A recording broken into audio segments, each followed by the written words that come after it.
Alam mo, kailangan mong gumawa ng reportahe tungkol sa bansang iyon na napag-iwanan na. Siya si Maria Ria Santos. Siya ang pinakamahusay na producer sa Pilipinas. At isa rin siyang ikalimang henerasyong inapongang isang bayaning lumaban para sa kalayaan noong panahon ng pananakop ng Hapon. Para sa kanya, ang Japan ay isang bansang nakaraan na, isang bansang matagal nang naungusan ng Pilipinas. Kaya naman, lulan ngang isang eroplano patungong Japan, bitbit niya ang misyong patunayan ang pagina nito. 3 araw lang, sapat na. Ano pa bang makikita doon? Ngunit, sa kanyang ikinagulat, sa loob lamang ng 3 araw, ang kanyang nga paniniwalang binuo sa loob ng halos 5 dekada ay gumuho at nadurok. Hindi na ako ang dating ako. Ano nga ba ang kanyang nga nasaksihan? Anong sistema sa Narita Airport ang nagpatindig ng kanyang balahibo? At anong di kapani-paniwalang pangyayari ang kanyang naranasan sa Tokyo sa ganap na alauna ng madaling araw? Mula sa pagkabigla patungo sa pagluha at sa isang kamanghamanghang pagkamulat. Ngayon, magsisimula na ang kanyang di kapani-paniwalang kwento. Kumusta? Ako si Maria Ria Santos. Isa akong producer sa PBN sa Quezon City. Sa loob ngang 20 taon, gumagawa ngang na dokumentaryo. Sa edad na 42, marami na akong natanggap na parangal at kilala na ako sa industriya ng broadcasting sa Pilipinas. Ngunit higit sa lahat, ang ipinagmamalaki ko ay ang aking lahi. Ako ay ikalimang henerasyong inapongang, isang bayani ngang kilusang pangkalayaan laban sa Hapon. Tulad ng alam ninyo, ang aking maninuno ay lumaban upang bawiin ang ating bansa mula sa kamay ng Hapones. Mula pa kabata, lumaki ako na may ganitong pamamalaki sa aming pamilya. Puno ang aming bahay ng matalaan tungkol sa aming ninuno at laging sinasabing ang aking magulang na sila ang naglatag ng pundasyon ng Pilipinas ngayon. Kaya naman, natural lamang na isipin kong ang Japan ay isang bansang mas atrasado kaysa sa atin. Ang Japan, matagal na nating naungusan yan. Marami pa rin silang natututunan mula sa Pilipinas ngayon, madalas sabihin ng aking ama. At para sa akin, iyon ay isang katotohanan. Ganon din sa istasyon NTV. Kapag may gagawing dokumentaryo tungkol sa Japan, ganito ang usapan namin ng aking kasamahan. Ang Japan, lagi nakasunod sa atin, di ba? Sa ekonomiya, kultura, teknolohiya, nauna na ngayon ang Pilipinas at sila na ang gumagaya. Pati J-pop, sumasakay lang naman sa kasikatan ng OPM. Hindi ba? Tumango lang ako dahil naniniwala akong iyon ang katotohanan. Sa akin, noong taksibangang 2024, dumating ang isang espesyal na proyekto. Isang alok na gumawa ngang dokumentaryo tungkol sa nawawalang dekada ngang ekonomiya ngang Japan. Ang layunin ay ipakita kung gaano kadinamiko ang Pilipinas kumpara sa kanila at kumpirmahin ang pagina ang Japan. Sa totoo lang, una kong naisip na tanggihan ito. Dahil para sa akin, alam ko na ang nilalaman nito kahit hindi ko pa nakikita. Para lang tayong tumitingin sa nakaraan ng Pilipinas na isip ko. Ngunit kinumbinsi akong aking senior na si Mang Jun. Priya, sa pagkakataong ito, ipakita natin kung gaano sila kahuli sa atin. Siguradong makukumpirma ngang manonood ang kahusayan ng Pilipino. Kung ganun po ang layunin, mukhang sulit subukan. Oo nga. Pumunta ka ron ng 1 linggo at ipakita mo kung gaano nakaunlad ang Pilipinas? Noon, nakapakitang interes ang anak kong si Ana. 19 na taong gulang at isang malaking fan ng Japanese anime. Mommy, pupunta ka sa Japan. Pwede po ba akong sumama? Ana, trabaho ito, kaya kailangang mag-isa lang si Mommy. Pero ibibili kita ng paborito mong anime merchandise. Talaga po? Salamat. Pero, pwede po ba kitang puntahan kahit sa huling araw lang ng biyahe mo? Sige, makasama tayo sa huling 2 araw. Siguradong halos tapos na ang trabaho ko noon. Talaga po? Promise yan ha? Ang masingiting aking anak ay bahagyang nakpagaan sa aking loob. Gayunpaman, lalong lumakas ang aking determinasyon na mag-uwi ngang magandang materyales para na rin sa aking pamilya.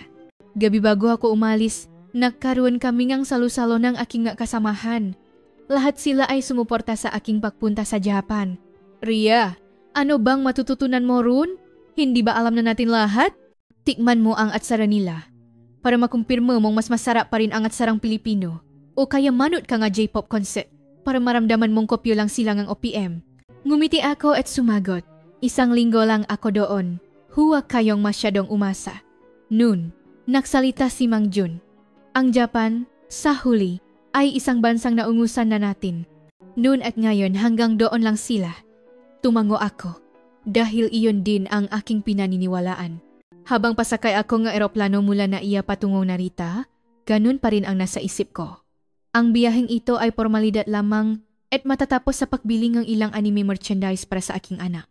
Sa eroplano, binasa ko ang mga materyales tungkol sa Japan at napansin ko ang bilang na 120 milyong populasyon. Mas malaki kaysa sa Pilipinas. Naisip ko sandali, paano humihina ang isang lipunan na may ganito karaming tao? Ngunit ang isip ko ay puno pa rin ng fix na ideya tungkol sa Japan. Isang kulturang gumagaya sa Pilipinas, teknolohiyang mas atrasado kaysa sa atin, at higit sa lahat, isang lipunang kumakapit na lang sa kanilang nakaraang karangalan. Sige, tingnan natin pagdating doon. Bulong ko sa sarili at ipinikit ang aking mata. Hindi ko pa alam noon na ang biyaheng ito ang babago sa buong buhay ko. Pagkatapos nga halos 4 na oras na biyahe, pagdating ko sa Narita International Airport, may paaalinlangan pa rin ako. Habang papalabas ng airport, puno ang isip kong gaya nga inaasahan ko. Ngunit mula sa sandaling iyon, isa-isang nagsimulang makamali ang aking mga inaasahan. Nang tumapa ako sa Narita Airport, natigilan ako. Ito ay malayong-malayo sa inaasahan kong luma at hindi episyenteng airport sa Asya. Malinis at maluwak na pasilyo na walang kahit isang piraso ngang basura. At higit sa lahat, ang mayos na daloy nga tao ang nakakuha ng aking pansin.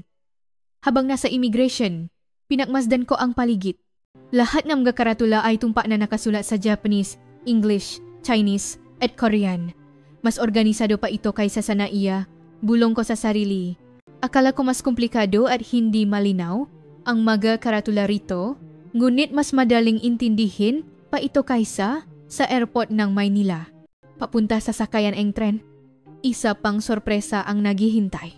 Nang bumili ako ng tiket, ipinaliwanag sa akin na sa isang transport card lang, magagamit ko na halos lahat ng pampublikong sasakyan sa metropolitan area. Sabi nila makakaiba raw ang sistema ng bayad sa subway, bus at tren sa Tokyo. Talaga bang isang card lang para sa lahat? Ngumiti ang staff sa counter at magalang na sumagot, opo. Sa Suica card na ito, makakarating kayo kahit saan sa Tokyo.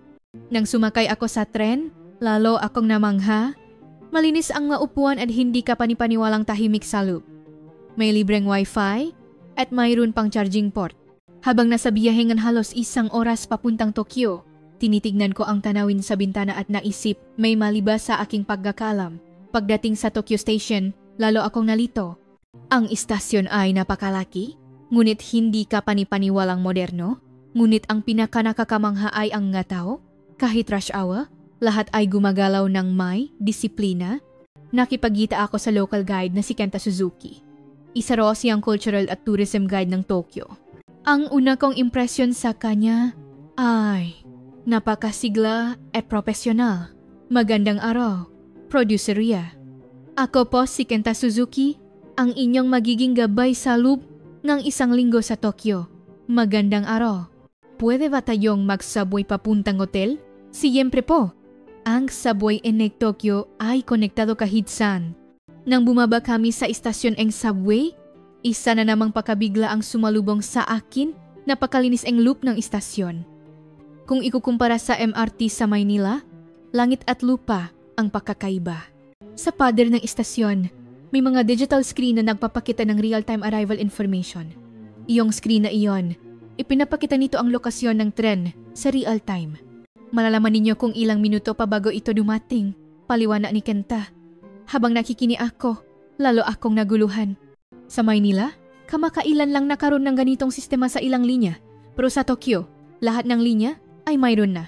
Nang dumating ang tren, ang pinakanakakagulat ay ang pagiging eksakto nito. Tumugma ito hanggang sa segundo sa oras na nakalagay sa screen. Isang bagay na hindi maisip sa Maynila. Kentasan, lagi po bang ganito ka-eksakto? Opo. Ang on-time performance rate ng subway sa Tokyo ay higit sa 99%. Halos hindi ito nade-delay. Hindi ako makapaniwala. Ang tren sa Maynila ay madalas huminto dahil sa sira o aksidente. Habang papunta sa hotel, pinakmasdan kong mabuti ang loop ng subway. Lahat ng pasahero ay nakatingin sa kanilang mga smartphone, ngunit walang nakikipag-usap sa telepono kaya napakatahimik sa loop. Malakas din ang signal ngang libreng wifi.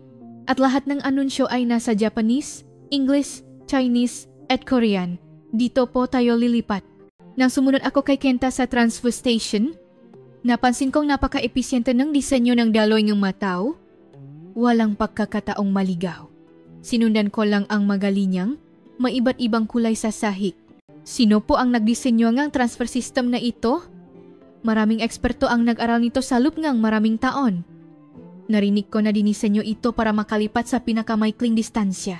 Sa sandaling iyon, napagtanto ko ang aking kayabangan. Ang subway system ng Tokyo ay mas sopistikado kaysa sa anumang naranasan ko sa Maynila. Pagdating sa hotel at matapos mag-check-in, tumayo ako sa tabi ng bintana at tinanaw ang Tokyo.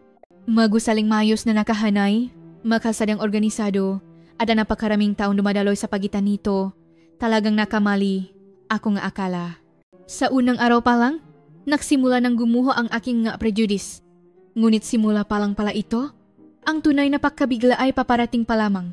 Matapos ang unang araw, nag-alo si Kenta. Producer, kung may oras po kayo, gusto ko sanang ipakita ang gabi sa Tokyo. Ang layunin ninyo ay ang night economy. Hindi po ba? Makikita ninyo ang ibang muha ng siyudad?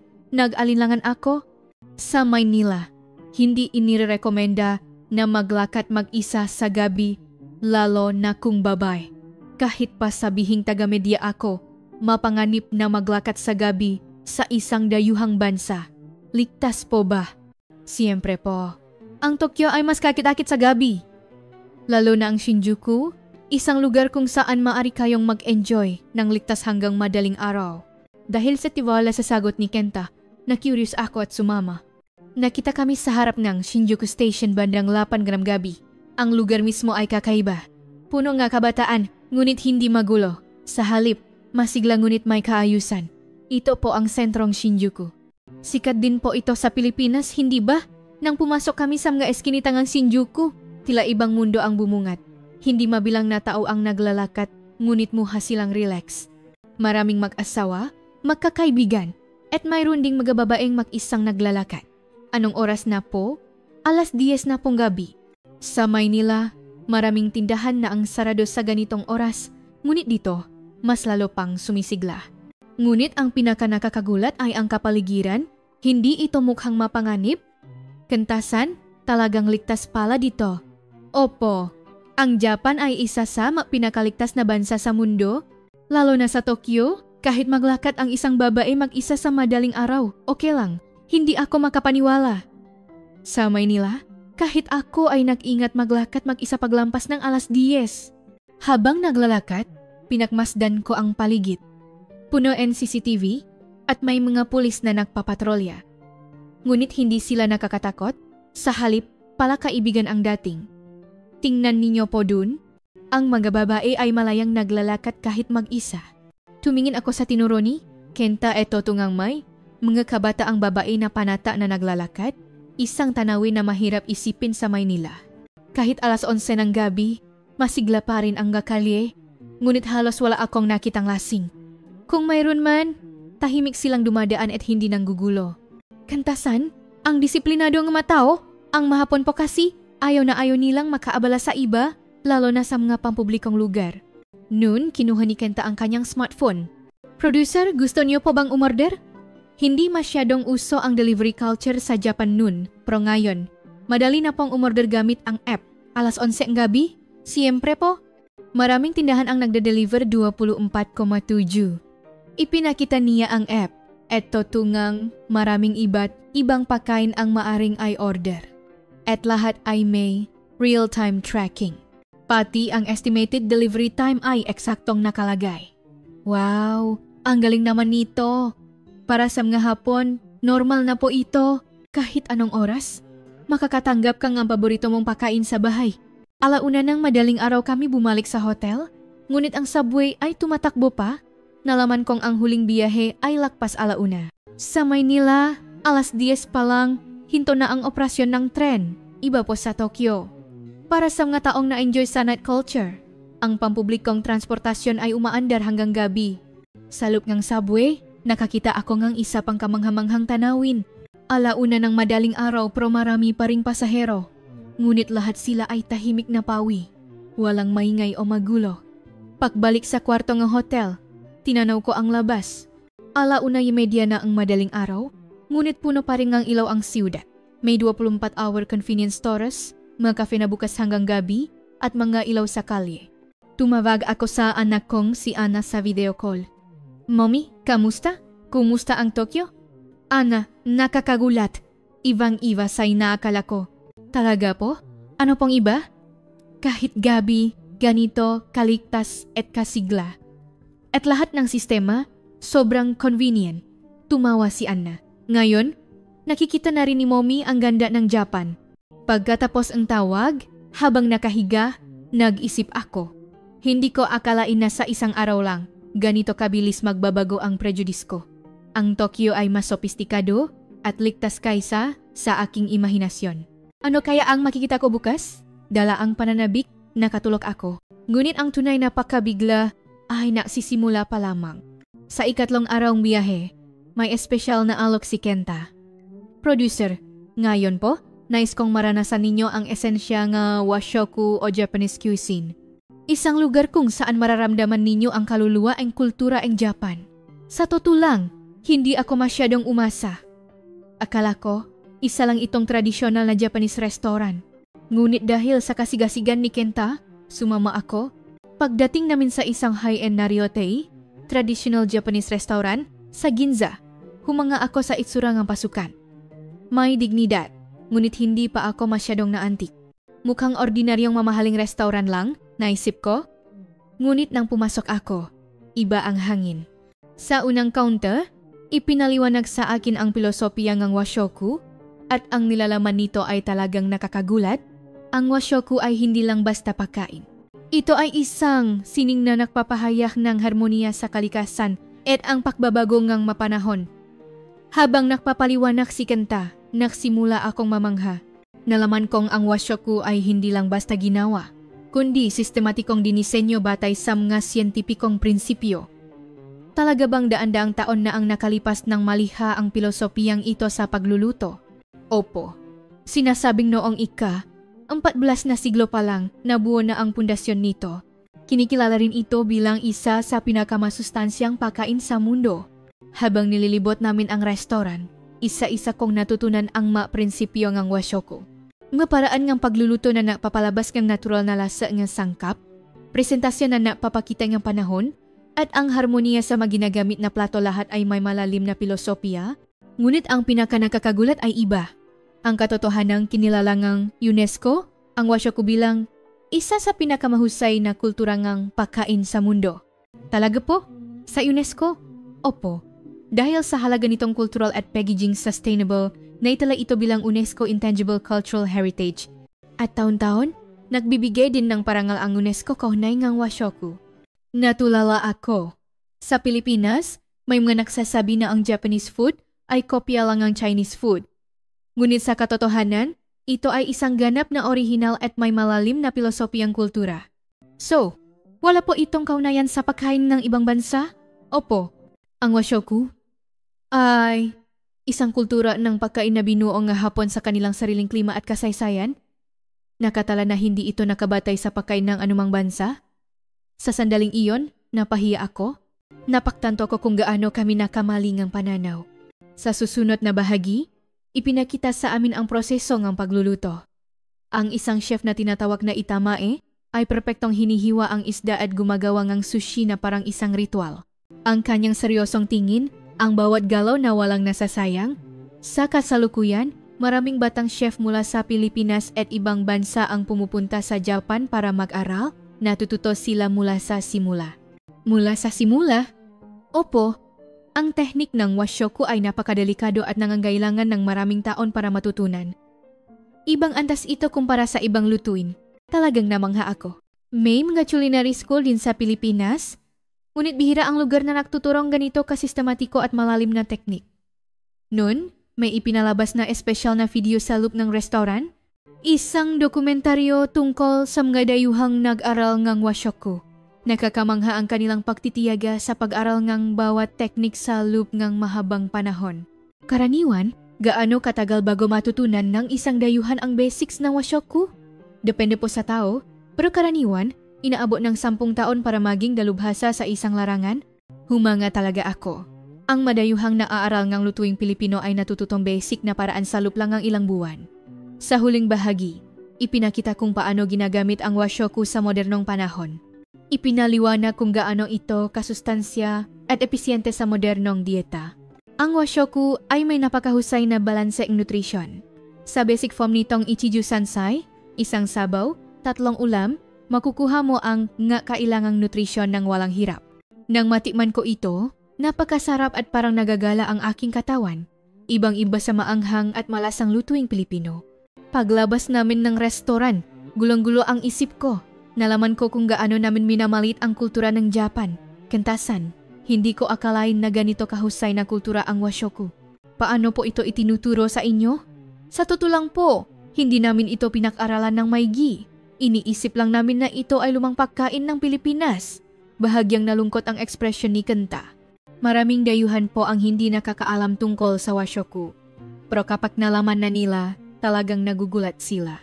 Habang papalabas ng restoran, malalim ang aking iniisip. Isa sa mga dahilan kung bakit binatikos ng ating maninunong bayani ang Japan ay ang pagnanakaw ng kultura. Inaakusahan natin silang naknakaong ating kultura. Ngunit sa katotohanan, mayroon silang ganito kalalim at kagalang-galang na sariling kultura. Nang gabing iyon, tinawagan ko si Anna. Anna, Mommy was completely wrong about Japanese food. Bakit po? Ang washoku ay isang napaka-pilosopikal at kahangahangang kultura. Kinikilala pang UNESCO. Ngayon, Mommy, nakikita mo na ang tunay na ganda ng Japan. Sa sinabi ng anak ko, lalo akong napahiya. Napaktanto ko kung gaano ako naging biktima ng prejudice. Nang gabing iyon, nag-research pa ako tungkol sa washoku. Maraming nutritionist at cultural anthropologist sa internet ang kumikilala sa kahusayan nito. Isang scholar pa ang nagsabing ito ang pinaka-perpektong pagkain na niliha ang sangkatauhan. Talagang wala akong alam. Sa sandaling iyon, may gumuho sa aking isipan.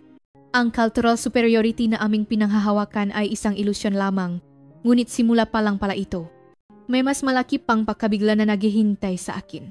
Para sa biyahe, may isa pang mungkahi si Kenta. Producer, ngayon, nais kong ipakita sa inyo ang cutting-edge technology ng Japan at kung paano ito isinasama sa lipunan. Malaki rin ang kaugnayan nito sa night economy. Sa salitang digital technology, medyo nag-alinlangan ako dahil akala ko, kumpara sa Pilipinas, atrasado ang Japan sa larangang ito. Ang una naming pinuntahan ay hindi ang City Hall ng Tokyo, kundi isang ordinaryong convenience store. Dito, mararanasan ninyo ang isang bahagingang serbisyo publiko ng Japan. Sinimulang gamitin ni Kenta ang isang multi-copy machine. Kung mayroon kayong may number card, maaari kayong kumuha nga opisyal na dokumento tulad ng Resident Certificate o Seal Certificate sa convenience store, 24,7. Habang pinapanot ko si Kenta, salop lang ilang minuto, lumabas na ang dokumento. Talaga? Ganito kabilis? Opo, 24,7. Hindi na kailangang pumunta sa City Hall, pumila, at maghintay ng maraming oras. Talagang nagulat ako. Sa Pilipinas, online application pa rin ang karamihan at mahirap kumuha agad ng pisikal na dokumento. Nagpakita ng demo ang isang opisyal at napakadali lang. Piliin ang kailangang dokumento, mag-verify ng identity, at agad na ilalabas ang electronic document. Narinig kong nagsimula ang sistemang ito noong 2018. Ang sumunod na ipinakita niya ay ang hospital reservation system. Gamit ang smartphone, maaaring mag-book sa hospital at magbayad ng consultation fee, makikita rin ang waiting time in real time. Kaya hindi na kailangang pumunta ng maaga o mahuli sa ospital. Nakakamangha. Sa Maynila, normal na ang mahintay ng ilang oras sa malalaking ospital, pero sa Japan, episyente ang pamamahala ng oras. Sa hapon, naranasan namin ang robot technology. Dinala ako ni Kenta sa isang cafe kung saan robot ang nagtitimple ng kape. Grabe, robot talaga. Opo, dahil sa kakulangan ng lakas paggawa sa Japan, maraming lugar ang gumagamit ng robot. Isa lang po itong halimbawa. Noon, ipinakita ni Kenta ang isang interesanteng app. Ito po ay isang AI translation app Kaya nitong mag-translate ng boses in real time. Nang magsalita si Kenta sa Japanes, agad itong na-translate sa natural na Filipino. Tumpak din ang bigkas. Gawa rin po ba ito sa Pilipinas? Hindi po, gawa ito sa Japan. Dahil sa taas ng accuracy nito, maraming dayuhang turista ang gumagamit. Talagang nagulat ako. Mas natural ito kaysa sa mga translation app na alam ko.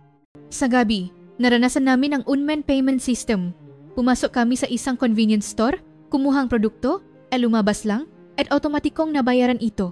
Paano po nangyayari ito? Ina-analyze po nga ay kamera ang kilos ng customer para malaman kung ano ang kinuha. Tapos, automatikong sisingilin sa registered card.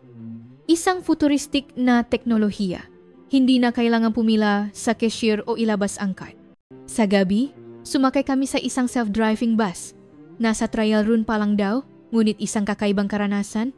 Walang driver? Pero ligtas po ba talaga? Opo. Pinagsama ang iba't ibang sensor at AI para mas ligtas pa itong magpatakbo kaysa sa tao. Nang sumakay kami, napakakinis ng takbo nito. Sinusunod nito ang traffic lights at iniwasan ng mga hadlang. Pauwi sa hotel, ang huling ipinakita ni Kenta ay ang smart street light. Ang ilaw na ito ay hindi lang nagbibigay ng liwanag. Nagbibigay din ito ang wifi, sumusukat ng air quality, at tumatanggap ng emergency calls. Talagang kamanghamanghang nga teknolohiya. Bawat ilaw ay parang isang maliit na computer. Hindi ko akalain na ganito ka-advance ang teknolohiya in Japan. Ilan pa lang po yan sa mga may papakita ko. Bukas, mas marami pa kayong ikakagulat. Nang gabing iyon sa hotel, lubos akong nabigla. Ang antas ng teknolohiya ng Japan ay malayong malayo sa aking inaakala.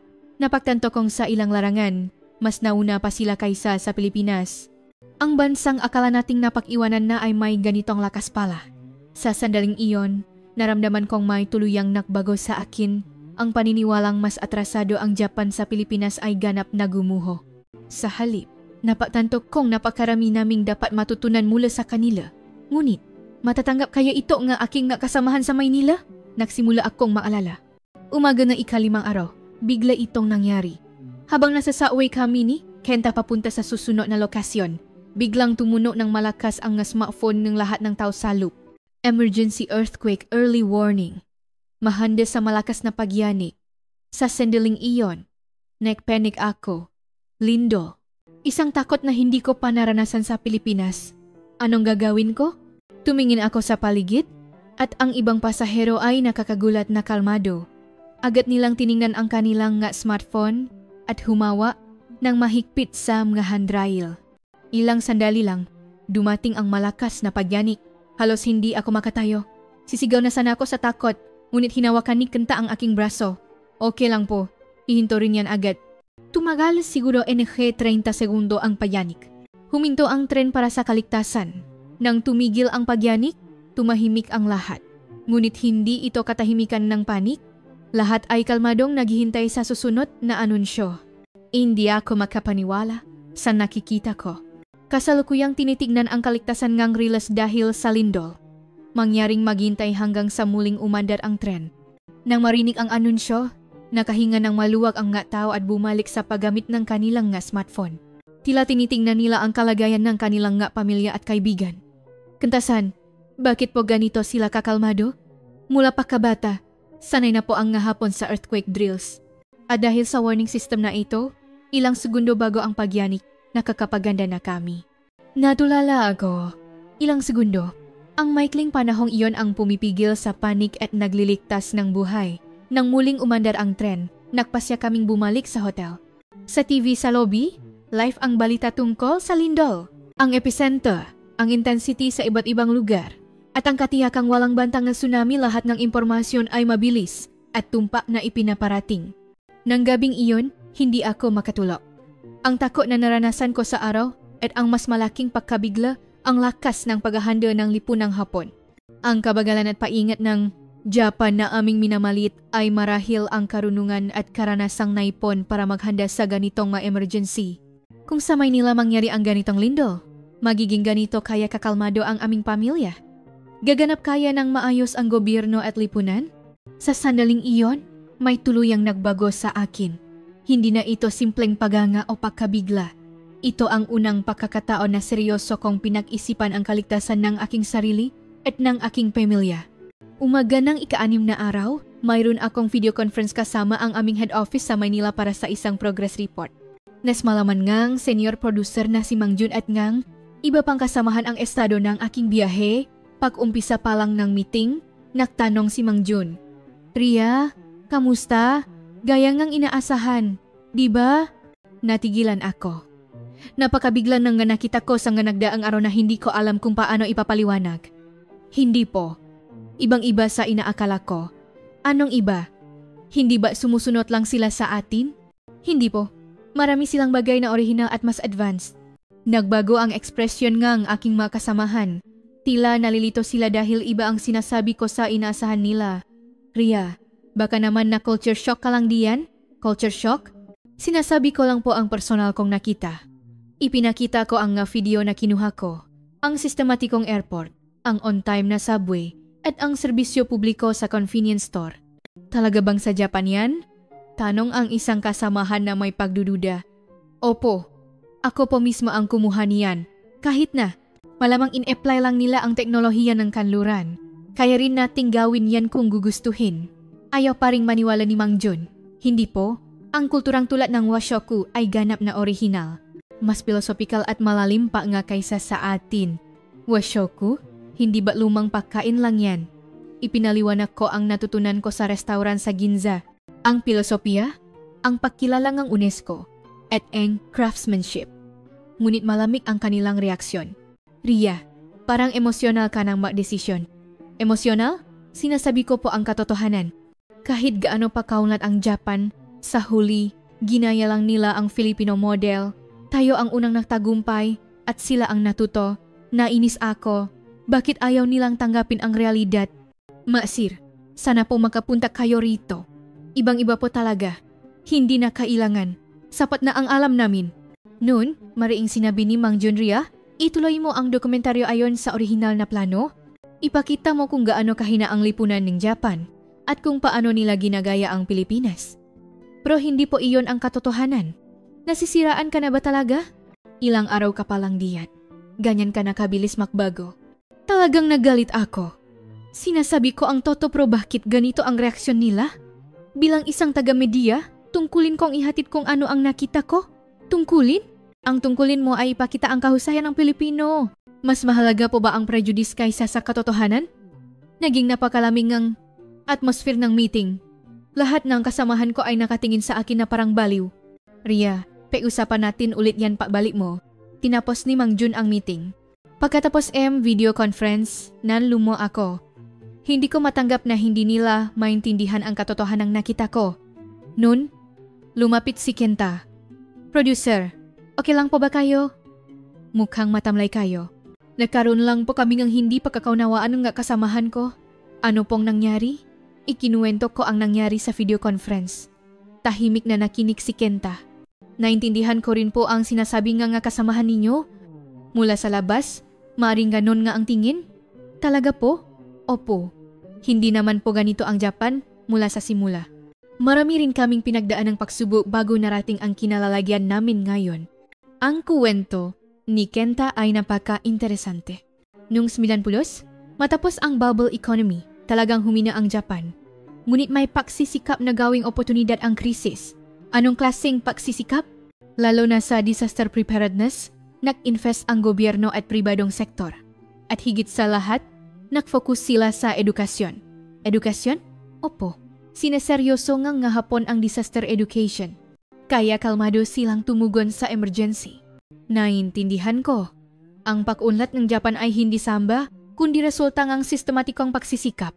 At hindi po takot sa pagbabago ang hapon. Kapag may bagong teknolohiya o sistema, maingat pero tiyak nilang ina-adopt ito. Ibang-iba po sa Pilipinas. Bawat bansa po ay may kalakasan at kahinaan. Marami rin pong kahangahangang bagay sa Pilipinas. Humanga ako sa balanseng pananaw ni Kenta. Kahit hapon, objektibo siyang tumingin sa mabagay-bagay. Nang gabing iyon, malalim akong nag-isip. Babalik ba ako sa Maynila at patuloy na makikipaktalo sa kanila? O gagawa ako ng isang pekeng dokumentaryo para matugunan ang kanilang expectations? Kailangan kong sabihin ang totoo Nakpasya ako. Bilang isang taga-media, tama lang na ihatid kung ano ang nakita ko kahit tutulan pa ako nga kasamahan ko. Ngunit hindi ko pa alam kung gaano kalaking alon ang idudulot ng desisyong ito. Madaling araw ngang ika-6 na araw, biglang tumunok ang emergency alert sa aking smartphone. Isang news flash mula sa Maynila. Record-breaking na bagyo, tumama sa Kalahang Maynila. Baha sa maraming lugar, state of emergency. Idineklara. Nagising ako at agad na tiningnan ang balita.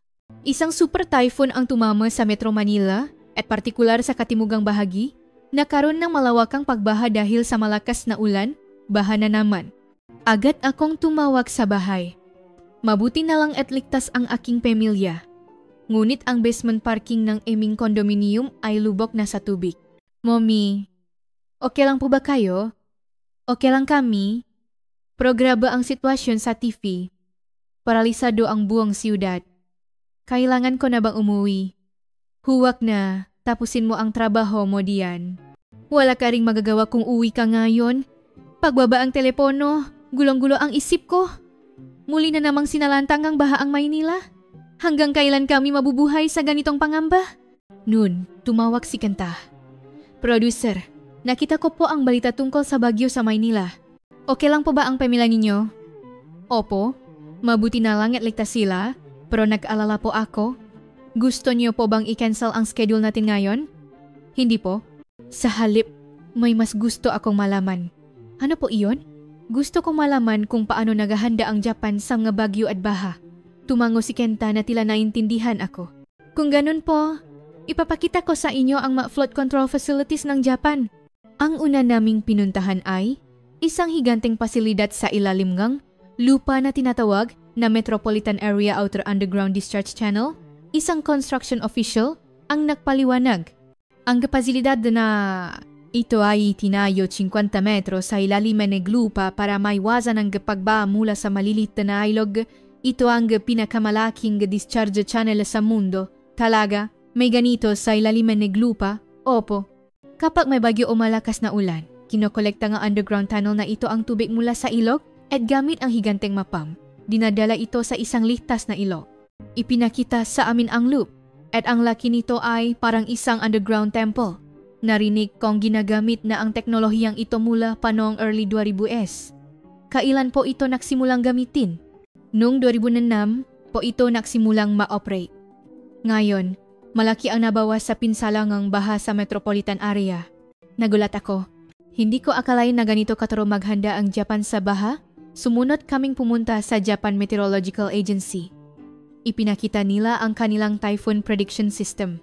Mayroon po kaming high-performance weather radar network sa buong Japan. Napakataas ng accuracy nito sa pag-predict ng landas at lakas ng bagyo. So, tumpa din po ang forecast ng bagyo.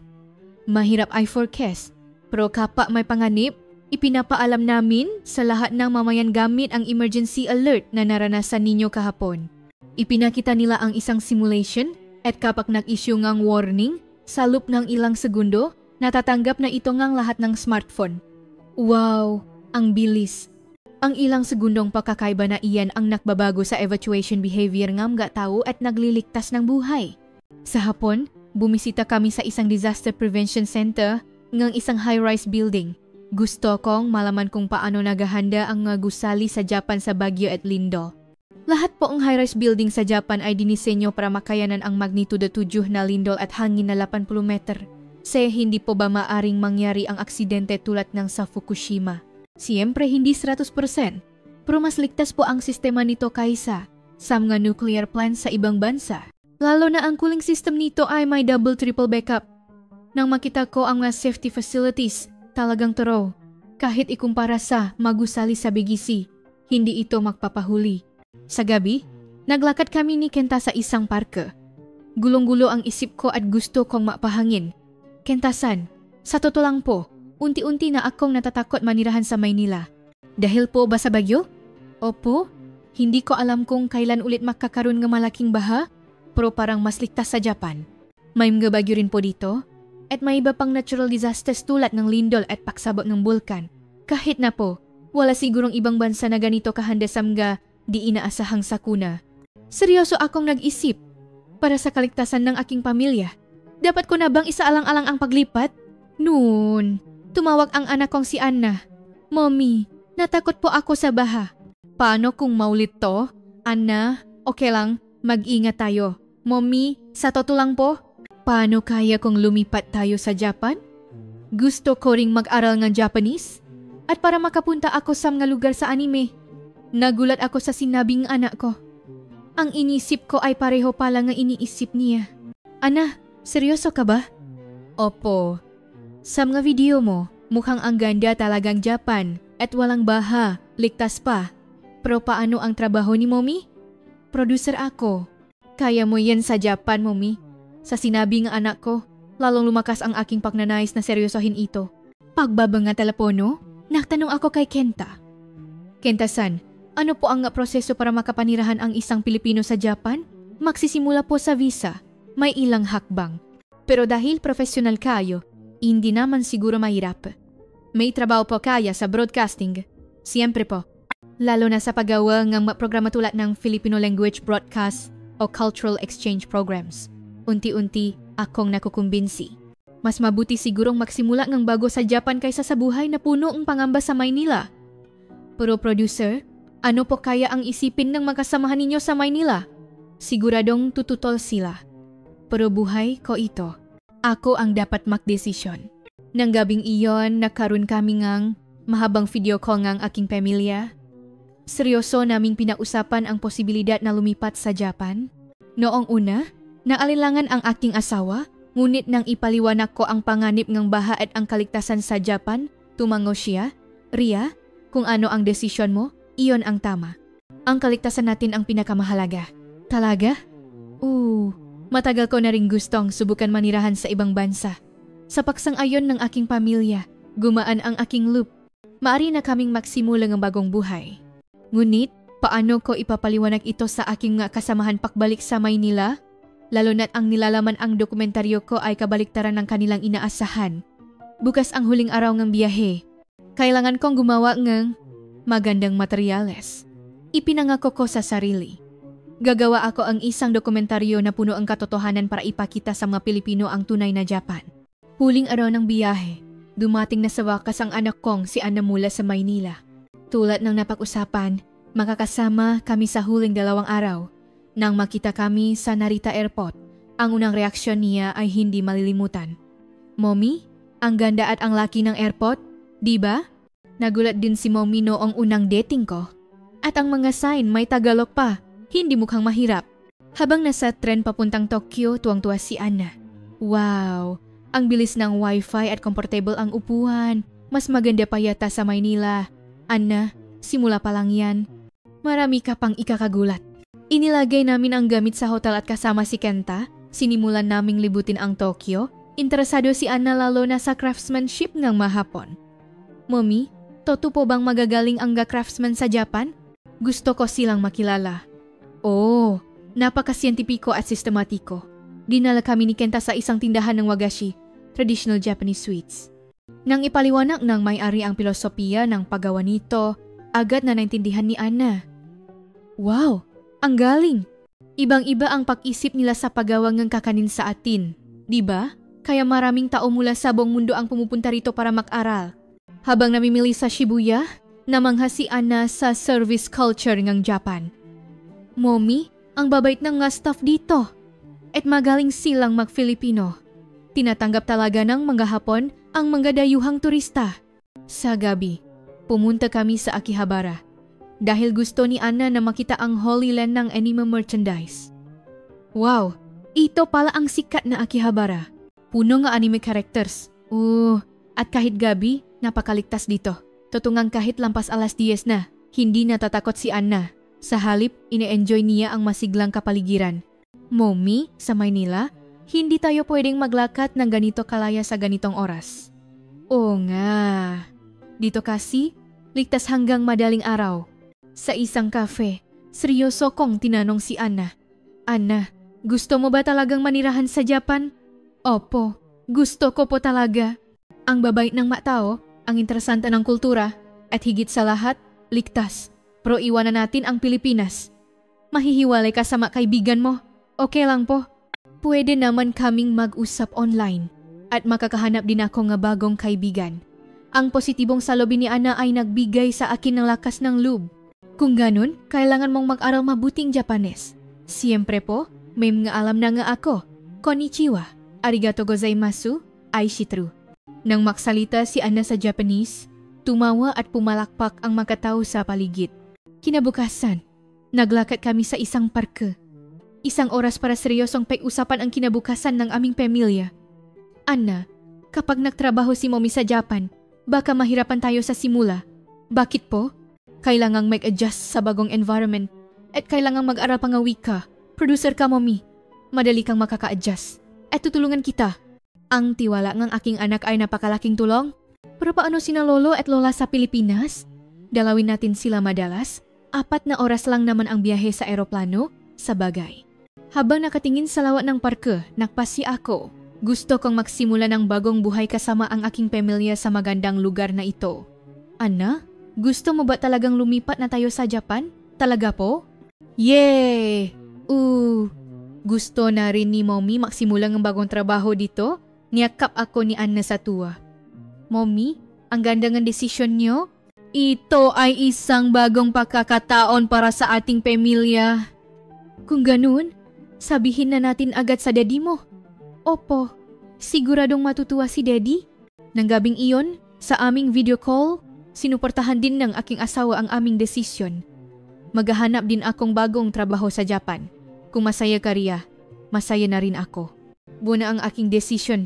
Pagbalik sa Maynila, marami akong kailangang ayusin, ngunit mas malaki ang aking pananabi sa bagong simula. Ngunit, mayroon pang pinakamahirap na gawain na natitira. Ang harapin ang aking nga kasamahan at i-broadcast ang dokumentaryo na puno nga katotohanan. 3 linggo matapos bumalik sa Maynila, sa wakas, ipinalabas ang aking dokumentaryo tungkol sa Japan. Matagal ang editing at post-production, ngunit sa tulong ng production team, natapos ito ng mas maaga sa inaasahan. Ang pamagat, nakatagong katotohanan, ang tunay na mukhangang Japan. Ang nilalaman ay kabaliktaran ng inaasahan ng aking nga kasamahan. Sa halip na batikusin ang Japan, objektibo kong ipinakita ang kahusayan nito. Ang filosofiya ng washoku, ang craftsmanship, ang ligtas na night culture, at higit sa lahat, ang sistema ng lipunan na handa sa sakuna ay detalyado kong tinalakay. Pagkatapos ang broadcast, nakagulo. Si Mang Jun ang unang tumawak. Ria, ano to? Ibang-iba sa napausapan natin. Sir, ipinakita ko lang po ang katotohanang nakita ko. Katotohanan? Nalinlang ka na nga hapon. Ano na lang ang isipin ng nga manunod sa ginawa mo? May karapatan din po ang nga manunod na malaman ang katotohanan. Ria, nasisiraan ka na talaga. Bilang ina po ang isang bayaning kalayaan, paano mo nagawa to? Nang marinig ko iyon, talagang nagalit ako. Napagtanto kong ang mismong prejudice na nakatali sa nakaraan ang problema. Ano po? Tulad ng paglaban nga ating nga ninuno sa Japan, tayo rin ay matagal nang tumitingin sa kanila ng may maling pananaw. Natigilan si Mang Jun. Nakaroon din nga malaking debate sa loob ng istasyon. Ipinatawag ako nga management para magpaliwanag. Producer Santos, dagsaan ang reklamo mula sa mga manonood dahil sa broadcast mo. Anong reklamo po? Karamihan ay nagsasabing masyado mong pinuri ang Japan. At hindi mo raw ipinakita ng maayos ang kahusayan ng Pilipinas. Pero lahat po ang nilalaman ay totoo. Ako po mismo ang kumuha niyan. Hindi mahalaga kung totoo o hindi. Kailangan ng balanseng pananaw. Nainis ako? Bakit nagiging problema ang pagsasabing totoo? Hindi ko maintindihan. Sa internet, mas matindi ang reaksyon. Nakakagulat ang makomento. Bayaran ba ang Japan si Ria Santos? Bilang ina po ang bayani. Paano niya nagawa to? Isang taksil na taga-media. Lumayas ka sa Japan! Ngunit mayroon ding mga sumuporta. Lalo na ang mas batang manonot. Isang objektibo at magandang palabas.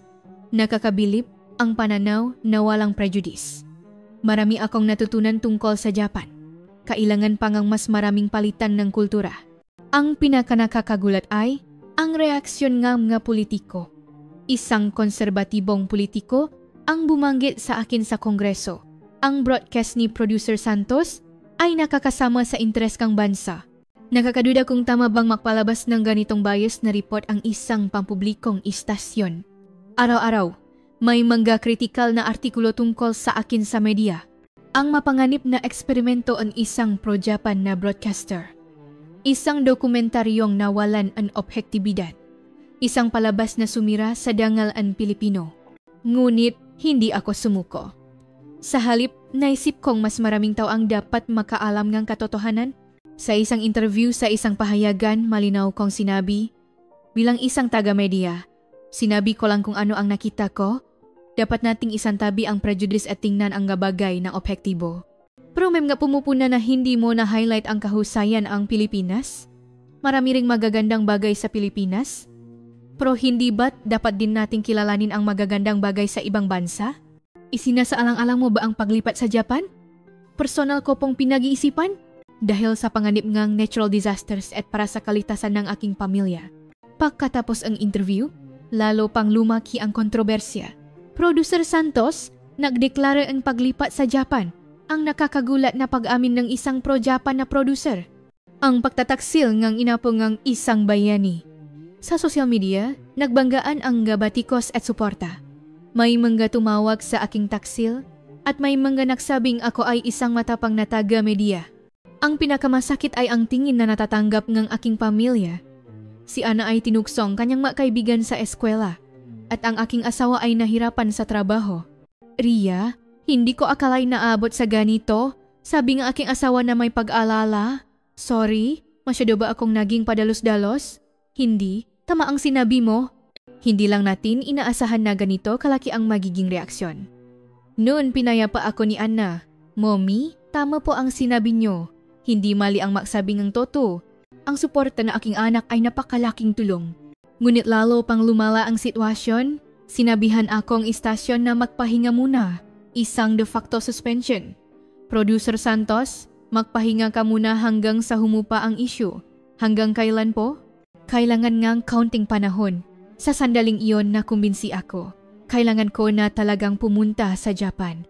Naisip kong hindi ko na magagawa ang broadcasting na gusto ko sa Pilipinas. Habang nagpapatuloy ang kontrobersya sa loob ng isang buwan, lalo akong nakumbinsi. Napagtanto kong hindi ko na magagawa sa Pilipinas ang broadcasting na aking hinahangat. Noon, isang hindi inaasahang tawag ang dumating mula sa Japan. Isang documentary department ng NHK ang nag-alok sa akin ng trabaho.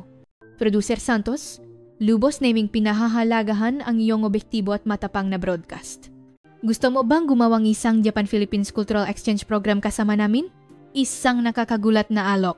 Sa Pilipinas, tinatawag akong taksil, pero sa Japan, tinatanggap ako. Anong klaseng programa po? Isang programa na opektibong nakukumpara sa kultura ng Japan at Pilipinas para matuto tayo sa isa't isa. Kailangan namin ng isang tulad ninyo. Paano po ang sweldo? Maari naming i-offer ang katumbas ng iyong sweldo sa PBN. At tutulungan namin kayo sa lahat ng kailangan para sa inyong paglipat. Isang napakagandang pagkakataon. Tila magagawa ko na ang trabahong gusto ko. Nakaroon kami ng family meeting. Oras na para magdesisyon. Ano sa tingin nyo? Si Anna ang unang nagsalita. Mommy, tara na po. Hindi mo na magagawa. Diyan ang trabahong gusto mo. Sumang-ayon ang aking asawa. Sang-ayon ako. Mas mabuting maganap ng bagong pagkataon sa bagong environment. Talaga, kailangan nating magsimula ulit sa lahat. Okay lang yan? Pamilya tayo? Kahit saan, makakasama tayo. Sa suporta nga aking pamilya, buo na ang aking loop. Kinabukasan, tumawag ako sa NHK. Tinatanggap ko po ang inyong alok. Kailan po ako pwedeng magsimula? Talaga po? Maraming salamat. Tutulungan namin kayo mula sa visa process. Sa loob ng isang buwan, handa na po ang lahat. Ngayon, napakarami kong kailangang ayusin sa Pilipinas. Kailangan kong ayusin ang bahay at mag-resign sa PBN. Nang magpasa akong resignation sa PBN, sinubukan akong pigilan ng aking boss. Producer Santos, paisipan mo ulit. Lilipas din ang isyong ito. Hindi po. Gusto kong gawin ang broadcasting na pinaniniwalaan ko. Talaga bang magtatrabaho ka sa Japan? Opo. Gusto kong kunin ang bagong pagkakataon. Sigurado ka bang hindi ka magsisisi? Hindi po ako magsisisi. Sa halip, nasasabik ako sa bagong simula. Nalungkot ang aking boss, ngunit hindi niya napigilan ang aking desisyon. Habang nag-ayos ng bahay, maraming alaala ang bumalik. Mga litrato ni Anna nung bata pa, masouvenir mula sa aming mabiyahe. at ang aking mga tropeo bilang broadcaster. Mami, dadalhin po ba natin ang tropeo na to? Dalhin natin. Ito ang ating kasaysayan. At kukuha pa ako ng mas maraming tropeo sa Japan. Ang suporta ng aking anak ay napakalaking tulong. Habang naghahanda sa paglipat, nagsimula rin akong maaral ng Japanese. Tinulungan ako ni Kenta online. Konnichiwa. Watashi wa Ria Santos desu. Ang galing na po ng bigas ninyo. Mabilis kayong matututo. Salamat. Kapag naisip kong magdatrabaho ako sa Japan, mas lalo akong nagsisipag. Hunyo 2025. Sa wakas, sumakay na kami ng eroplano patungong Japan. Hindi na bilang turista, kundi bilang isang migrante na magsisimulang ng bagong buhay. Habang tinitingnan ko ang Pilipinas mula sa itaas, naisip ko, paumanhin, ngunit ito ang landas na pinili ko. Mommy, hindi po kayo nagsisisi? Tanong ni Anna. Hindi. Sa halip, nasasabi ako sa bagong simula. Ako rin po, makakaroon ako nga bagong kaibigan at magiging master akong Japanese. Pagdating sa Narita Airport, ibang-iba ang pakiramdam ko kumpara sa ilang buwan na nakalipas. Ngayong ito na ang magiging bago kong tahanan, punong saya ang aking dibdib. Sinalubong kaming nga taga NHK sa airport. Producer Santos, welcome. Gawa tayo ngang magandang programa. Salamat po. Gagawin ko ang aking makakaya. Nagsimula na ang isang tunay na bagong buhay. Sa Pilipinas, binansagan akong taksil, ngunit sa Japan, tinanggap ako bilang isang matapang na broadcaster. Ngayon, magagawa ko na ang broadcasting na matagal ko nang pinapangarap. Isang buwan na ang nakalipas mula nang dumating kami sa Japan. Ang aking bagong buhay sa NHK ay napakasaya. Ang aking programang paunay ng kultura ng Japan at Pilipinas ay nakaroon ng malaking epekto. Simple lang ang konsepto ang programa, walang prejudice na pagkumparahin ang kultura ng Japan at Pilipinas at matuto mula sa kalakasan ng bawat isa. Sa unang episode, ikinumpara namin ang disaster prevention system ng Japan at ang digital government system ng Pilipinas. Ang paghahandang Japan at ang bilis ng Pilipinas parehong may matututunan tayo. Sabi ko bilang host, napakagandang reaksyon ng manonut. Isang objektibo at balanseng pananaw. Nakakabilib ang pagkumparang walang prejudice. Kailangan pa ngang mas maraming ganitong programa. Tuwing nababasa ko ang komento, natutuwa ako. Si Ana ay ganap nang naka-adjust sa buhay sa Japan. Naaral siya sa isang international school at mabilis na natututo ng Japanese. Mommy, marunong na akong mag-joke sa Japanese. Talaga? Anong joke? Bakit kumakain ramen ng mahapon sa gabi? Kasi yoroshoku, night meal. Napatawa ako sa joke ni Anna. Ang natural ng bikas mo. Tinuruan po ako ng makaibigan ko. Ang babait po ng mga Japanese friends ko. Ang aking asawa ay nakahanap din ng trabaho sa isang Pilipinong kumpanya na may branch sa Japan. Nag-alala siya noong una, ngunit mas maganda pa ang naging kondisyon niya. Kailangan daw nila ng Filipino staff na marunong mag-Japanese. Tamang-tama ang timing. Mabuti naman. Tayong lahat sa pamilya ay nakahanap ng bagong pagkakataon. Ang pinakamasaya ay nang masimulang ay broadcast ang aking programa sa Pilipinas. Nakaroon ng simultaneous broadcast sa isang cable channel sa Japan at isang satellite broadcast sa Pilipinas. Producer Santos, napakahalaga na sabay na ipinapalabas ang inyong programa sa dalawang bansa, sabi ngang director ng NHK. Salamat po. Sana maging daan ito para mas makaintindihan ang mas maraming tao. Ngunit isang nakakagulat na bagay ang nangyari. Ang reaksyon ng manunut sa Pilipinas ay iba na. Napanood ko ang bagong programa ni Ria Santos. Napaka-objektibo at maganda. Marami akong natutunan tungkol sa Japan. Kailangan nating tingnan ulit sila ng walang prejudice. Siyempre, may mag-critical pa rin. Ngunit unti-unting dumami ang sumusuporta. Lalo na ang mas batang henerasyon. Marami ang nagsabing na karoon sila ng bagong pananaw sa relasyon ng Japan at Pilipinas. Kailangan pa ngang mas maraming matapang na broadcaster tulad ni Ria Santos. Mahalaga ang ganitong programa para sa pakakasunduing dalawang bansa. Tuwing nababasa ko ang komentong ito, napupuno ang saya ang aking dibdib. Ang pinaka-nakakabilib sa paninirahan sa Japan ay ang kabaitan nga mataw. Napakabait nila sa aming pamilya nam nga dayuhan, pati ang aming mga kapitbahay sa kondominium. Noong una, naalala ako na baka may lang sila dahil Pilipino kami. Ngunit sa halip, mas naging interesado sila at tinulungan kami. Galing po pala kayo sa Pilipinas. Kung may hindi po kayo alam, matanong lang kayo. Pwede niyo po kaming turuan kung paano gumawa ng adobo. Kung may problema kayo sa pag-aral nga niyo, pwede kaming tumulong. Napakabuting ang kanilang puso. Ang aking kakayahan sa Japanese ay umunlad din. Noong una, simpleng pagbati lang ang alam ko, pero ngayon, kaya ko nang makipag-usap sa pang-araw-araw at mag-host ng programa.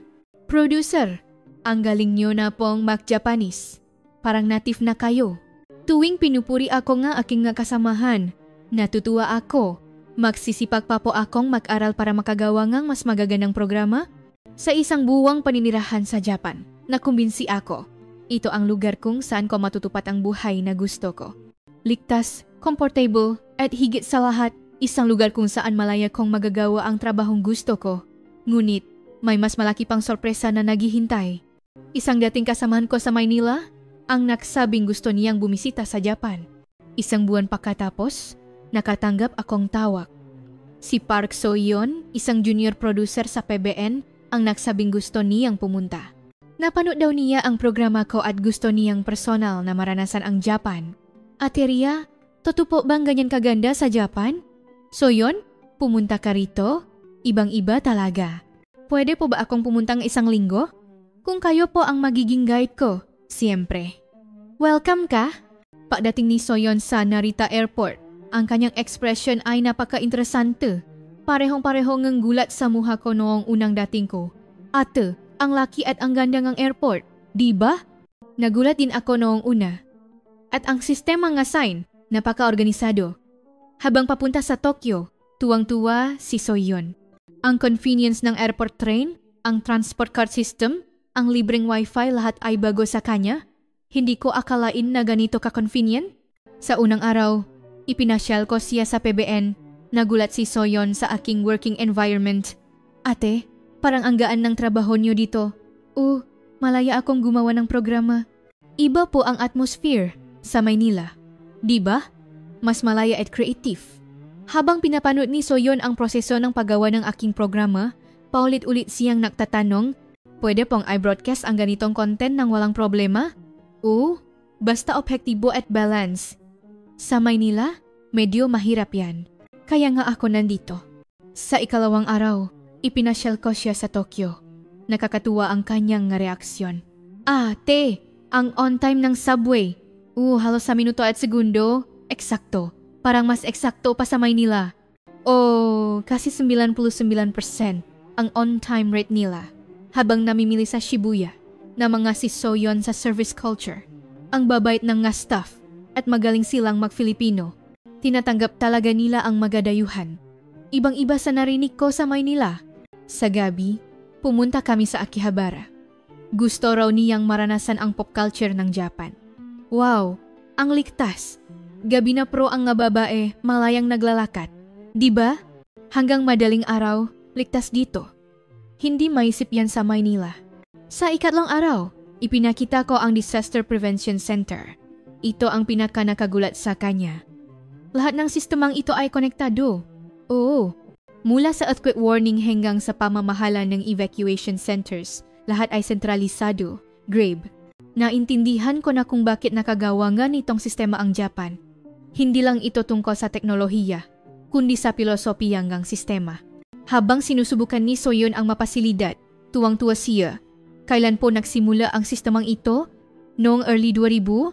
At ngayon, halos perpekto na? Mas maga pa sa Maynila. Sa ika-4 na araw, na-experience kami ng Washoku. Gusto rin daw niyang matutunan ang craftsmanship ng gahapon. Talaga pong daan-daang taon na ang nakalipas ng mabuo ang pilosopiyang ito? At kinikilala itong isa sa pinakasiyentipikong kultura ng pagkain sa mundo. Hindi po ito itinuro sa amin. Ako rin, dito ko lang nalaman, habang tinitikman ni Soyeon ang Washoku na manghasiya, ang lohikal at sistematiko. Iba ang sarap nito sa adobo, di ba? Madaling ma-appreciate ng madayuhan ang ganda nito. Pagkatapos ng isang linggo, nang pauwi na si Soyeon, nagbago na ang kanyang ekspresyon. Ate, maraming salamat po. Nagkaroon akong bagong pagkakilala sa Japan. Kamusta? Ibang-iba po sa alam ko sa Maynila. Mas maunlad at kakit-akit na bansa. Ngayon, naiintindihan mo na? Opo, naiintindihan ko na kung bakit kayo nagdesisyong manirahan dito. Pabalik ni Soyeon sa Pilipinas, isang nakakagulat na bagay ang nangyari. Na-broadcast si Soyeon ng isang report tungkol sa Japan sa PBN. Sa tulong ni Ate Ria Santos, bumisita ako sa Japan ng 1 linggo at marami akong natutunan. Naging malaking usapan ang broadcast ni Soyon dahil napakita ito ang isang objektibo at positibong pananaw sa Japan.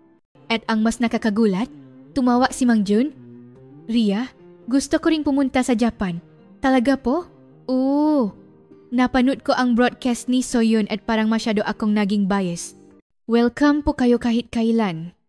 Pagkatapos nun, si Mang Jun at marami pang kasamahan ko ang bumisita sa Japan. Nung una, may paalinlangan pa sila, ngunit pagkatapos ng ilang araw, nagbago sila. Ria, sorry. Tama ka. Sir, ang galing pala ang Japan. Masyado kaming ignorante. Naintindihan niyo na po? Ang tapang mo. Hindi naging madali ang pagsabi ang totoo. Nang marinig ko ang sinabi ni Mang Jun, napagkasaya ko. Ang taong pinakamatinding tumutol ay ngayon, isa na sa pinakamasugit kong taga-suporta. Dahil dito, ganap nang nayos ang relasyon namin ng aking kasamahan. Sa halip, mas hinangaan pa nila ako. Isang ganap na pagkakasundo. Habang isinusulat ko ito noong Hulyo 2025, naghahanda ako para sa isang bagong buhay sa Japan. Ilang buwan lang ang nakalipas, puno akong prejudice, ngunit hindi ko akalain na magbabago ako ng ganito. Ang aking programang paunay ng kultura ng Japan at Pilipinas ay napapakita ng potensyal na maging isang sikat na programa sa parehong bansa. Umasa akong makatulong ito kahit kaunti sa pag-unawa ngang manonood sa isa't isa. Kamakailan, nakatanggap ako ngang magandang balita mula sa isang opisyal ng gobyerno ng Japan. Dahil sa aking kontribusyon sa cultural exchange ng Japan at Pilipinas, bibigyan daw ako ngang isang espesyal na pasasalamat. Dahil sa matapang na broadcast ni Producer Santos, maraming Pilipino ang nakaroon ng bagong pananaw sa Japan. Maraming salamat. Nang marinig ko ito, napuno ng saya ang aking dibdib. Ngayong, sigurado na ako. Gaano kahalaga na tingnan ang mundo ng may bukas na isip at walang prejudice. Ang Japan ang nagturo sa akin nito. Isang bansang dapat kong pasalamatan.